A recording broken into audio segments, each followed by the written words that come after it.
let's talk about how you can use ATMO to exponentially improve your eye, learn to see, and improve your skills overall. The reason why the front page is full of professional artists is so it's very easy to find perfectly executed paintings. The best thing is to learn from the pros, because they've already problem solved and everything. So remember, if you're signed up to the site, you can upload other images that aren't just your artwork. If you're a senior, it will automatically be put onto the homepage. But if you're not, then you'll go through an approval process for those individual images that you've uploaded, and it'll be put up onto the homepage if it's approved. So I'm going to show you how you can dissect an image and look for specific things to learn how to break down an image. First of all, I added the black and white button down here so you can check out the values.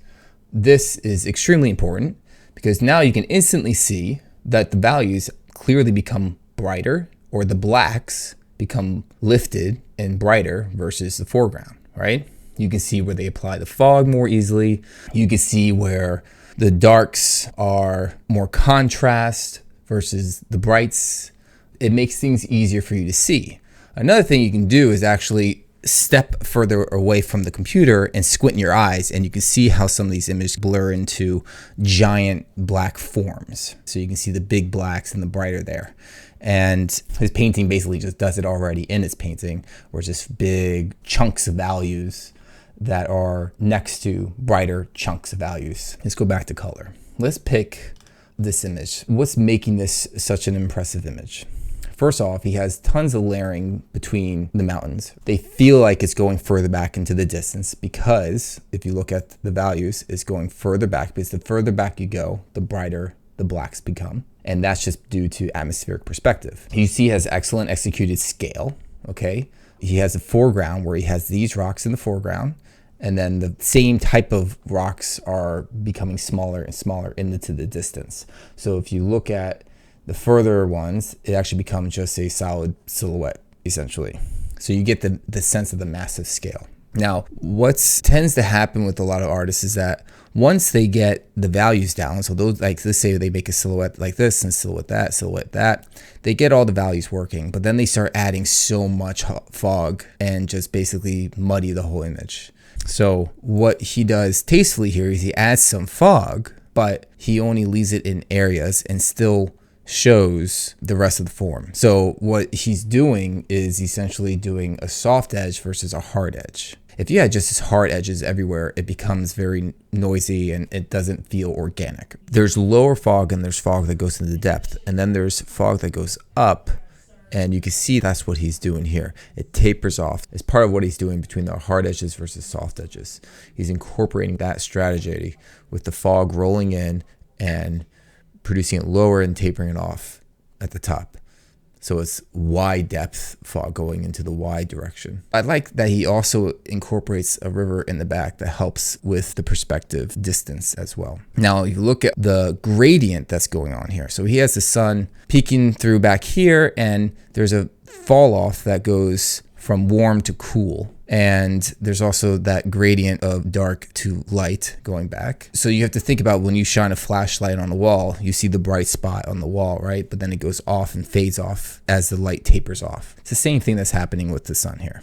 It also frames the shot. It's cool that he has this bright area over here to help bring out the strong silhouette of this rock structure. And such lighter values are also helping to break out the people right here. So let's just go on to another one. Let's look at this one.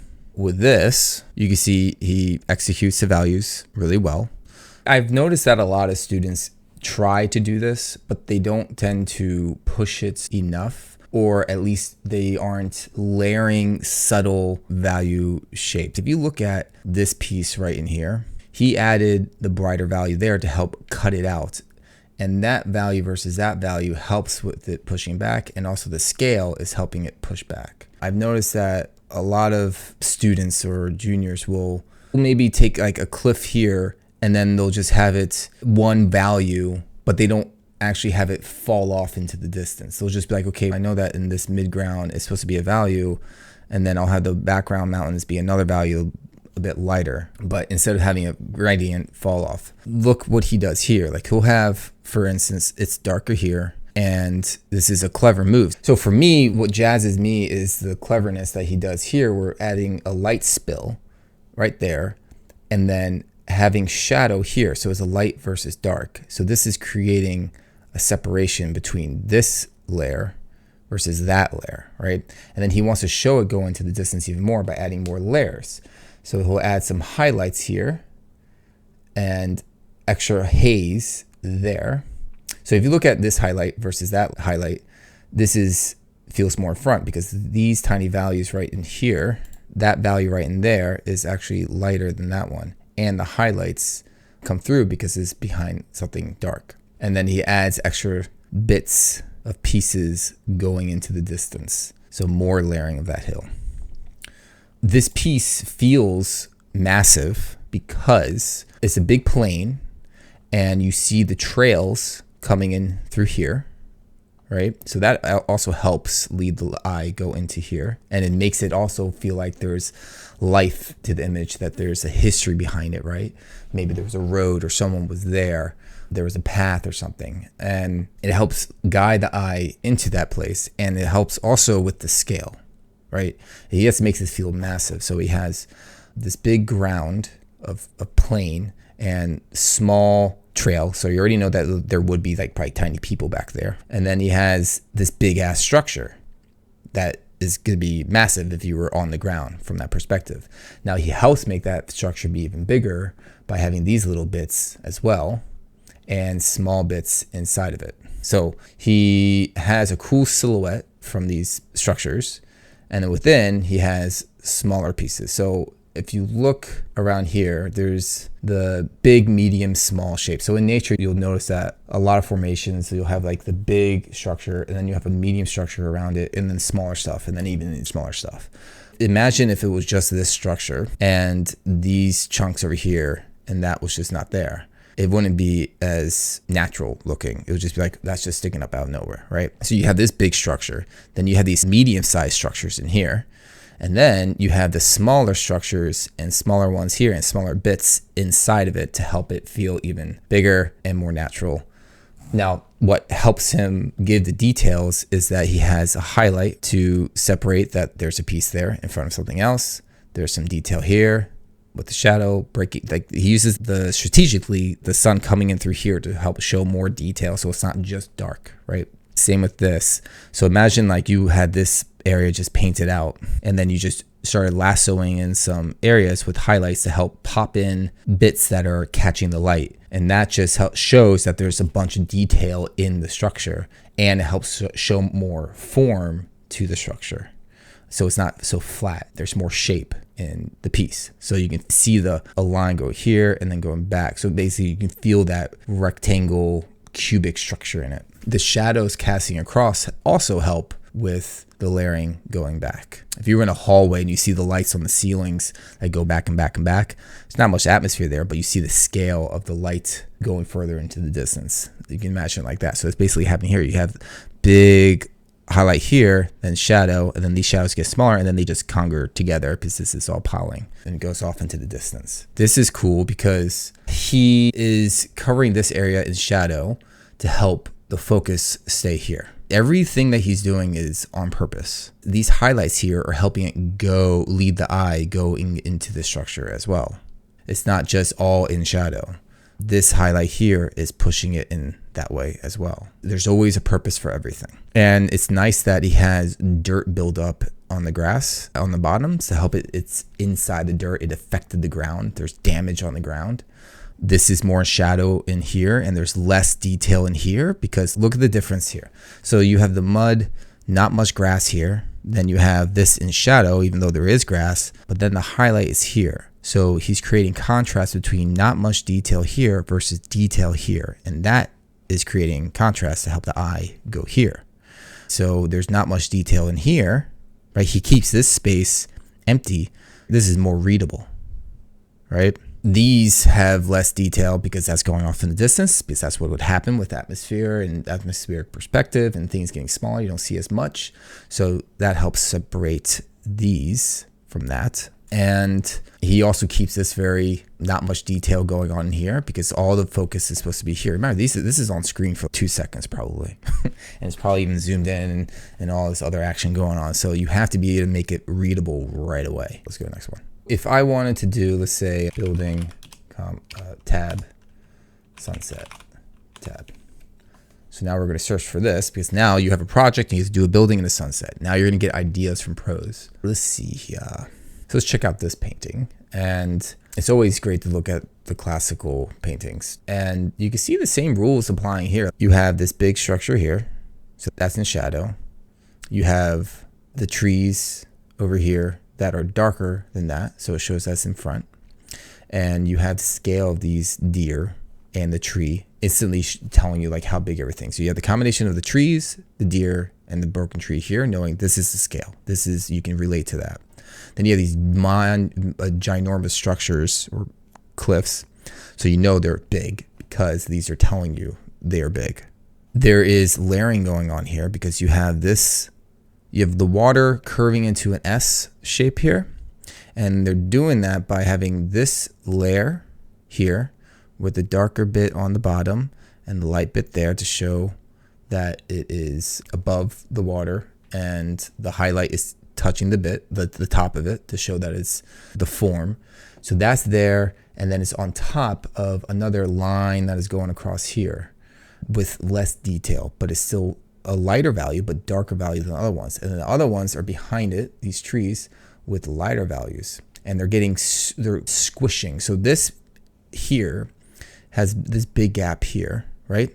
And then the gap from here to there is smaller compared to this gap. And that gap is just tiny and tiny, and it just goes off into the atmosphere. So that helps draw the eye there, and it helps push the perspective into the distance. Now, if you look at this line going down here, that is drawing the eye down into the center. So you have this whole thing taking you up, down, all over the place, basically. So it gets your eye moving everywhere. So if you look at the details, he has the sun over here and it's catching the side face here, and which is some cool shadow here, and then little bits of highlights. So instead of just a big chunk of shadow here, he also shows some form of the structure because it's closer, right?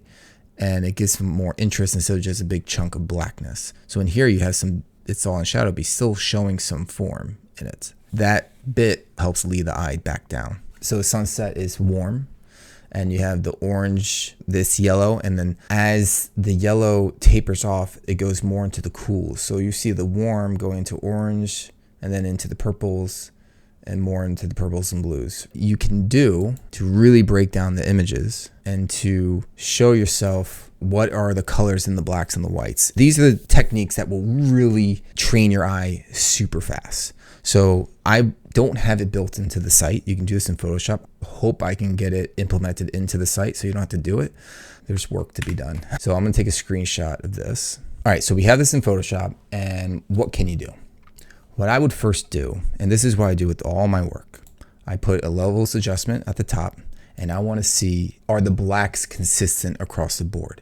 Because you have to know that the sky is dictating the ground, and the ground also has bounce light. So anyway, let's go and check this out. So it's lift up. I take the levels adjustment, I take the brights, and I lift it all the way up. So you can see it. It's like a real photo. It lifts up together like butter. So look at here, okay? When you keep on looking at that area, and you'll notice that it's yellow at the brightest point before it breaks. It's yellow.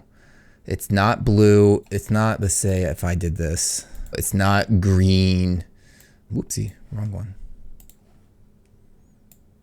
This is like with the grading, like how the yellow will change, so watch. This is the amount of detail that you need to get to. When you're comparing your element in here versus this element. So let's just say you find out that you added this element in here, and that's your piece that you just brought in, right? From a render or from a photo. And you find out, holy crap, that is not sitting in the photo. Because if you look at the skies, I'm gonna blow up the sky because you're like, okay, what do the shadows have to be? Now, there it is.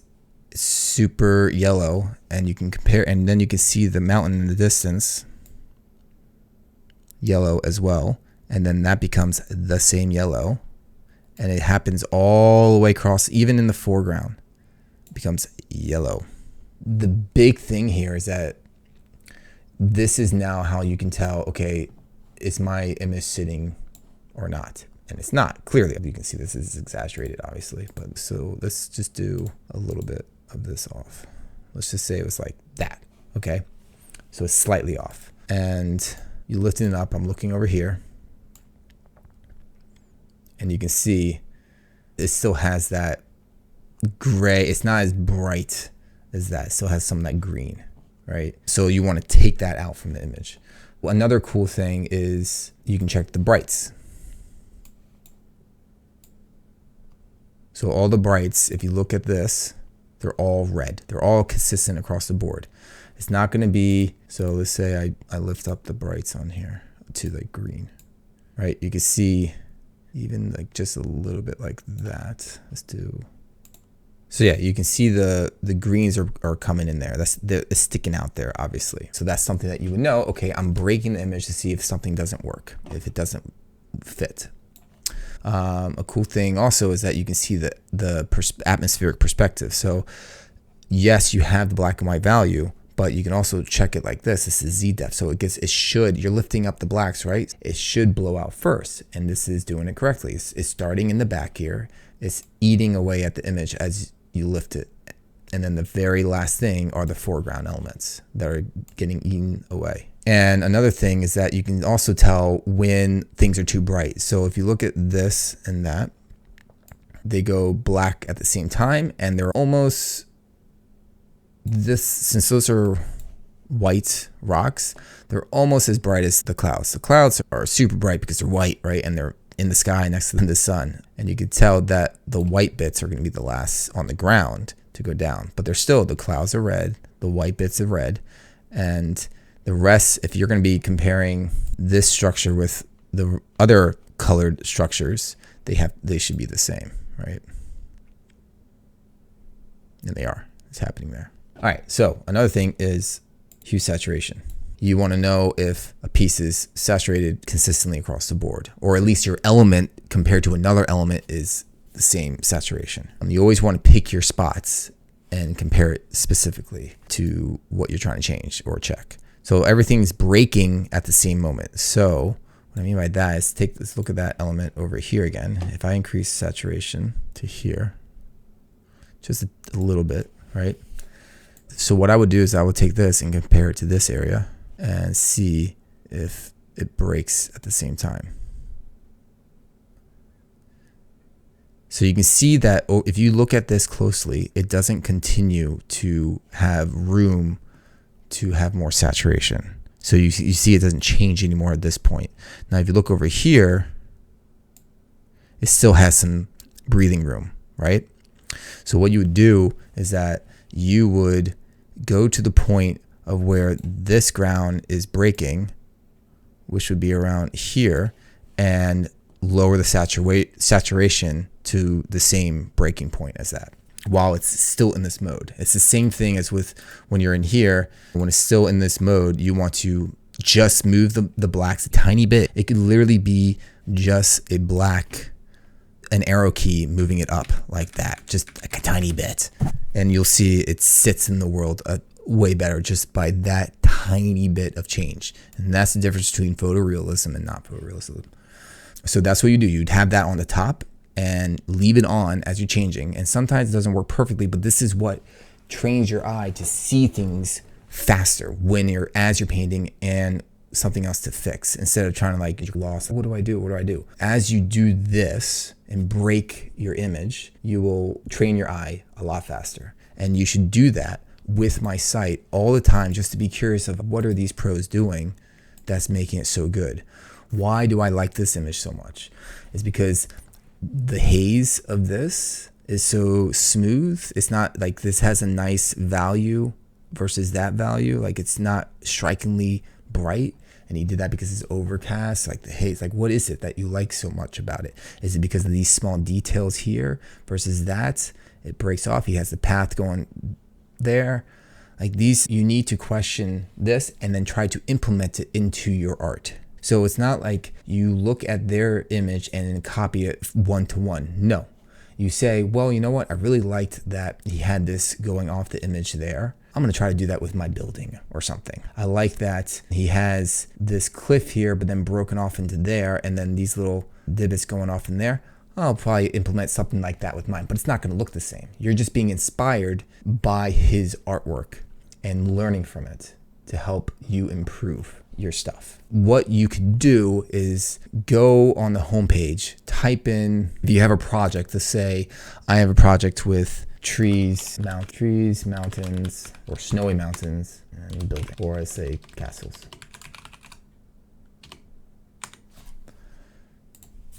You can take bits and pieces from all these different images and click on things that you like about it and just say, add it to your reference library.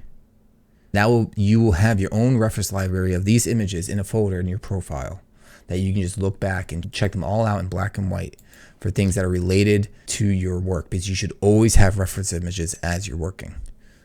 This is a nice painting, matte painting. And you can ask yourself, why do I like this so much? Because to me, the tiny scale that is really good. And then the layering of this swoop. So you have big swoop and then a swoop, and cut out there with the haze over here instead of just a mountain. And then he has a nice little tip being covered by, so he has soft to hard edge to soft, feel more organic. He has little bits of highlights to show the swooping action instead of all being a shadow. He has pockets of light, and then cast a shadow to help draw all this. And he has life in the image with these little tiny trails of something, the wetness, a variation of colors and values in here. So this is really cool. Why do I like this? Because I really like how let me control plus make it even bigger. I really like this because you have the dark foreground, you have the very nice layering rolling hills of the snow, but with the blue contrast and the warm light. Okay, now what makes it more photoreal? This is perfect values is a given, right? You have to have the values working before anything. Now to take it to that extra level is all this extra light, which is the fun part. It's the small details of like casting shadow coming out as it's also wobbly, and it falls off soft into the shadows here. And you have light hitting the side of this building to help show form, so it's not just a shadow. And there's also some fall off as well. There's a brighter highlight there, and it doesn't just cover the whole edge, it just hits it right there. A little bit of highlight of the snow over there. The snow isn't consistently snowy everywhere, or thickness everywhere. It's thinner here. The snow is built up on the corners over here. He has all these home lights. He has the light bouncing off the snow and then hitting the house more in here, because there's more stronger lights here. Versus over here, you don't have those lights bouncing off the snow and hitting the house, so it's a little bit darker, and it's a little bit darker here, like right there is a little bit warmer or brighter, and then it falls off here. So you have the focus here, and then this is supporting the structure to say that there's more detail there. He also has wear and tear in the building, so you have the texture of the chimney, which is darker on the bottom. Just like anything, there's a gradient that comes off, so things will be more wear and tear, wet marks and all that stuff at the bottom of intersections as it falls off going up higher. And the same here, you got intersection at the top of the chimney where the smoke and rain, everything built up, and then it falls down. So the cleanest part is the center, but this is all being caught from the nature, right? This is what gives the realism to it. And he has these little holes of darkness, which is like a cool little taste. You can see even the chimney here is a little darker on the bottom, just like the wear and tear. He has little bits of highlights of plants. He has a brightness here, but he also has a doorway that is darker to help break up the shapes. And the windows are not completely blown out. You have like the window frames.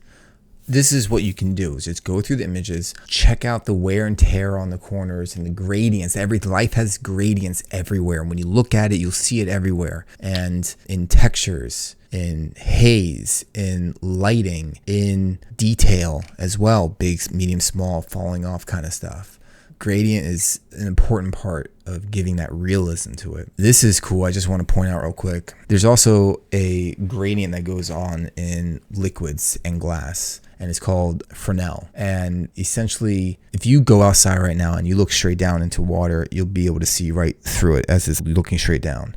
But as you go looking more parallel or into the horizon, it becomes, you can't see through the water anymore, highlights. So you can see this gradient coming into more of the highlights and you don't see much detail. That happens because of fresnel, and you can see it on cars too. If you look at the car front hood, you'll see maybe your reflection or the color of it. But then if you look at the hood as you're standing, it's just a highlight. You don't see much. You can look up fresnel and you'll see tons of examples on it. But this is really cool because you can see through the water and then you see less as you go into the distance.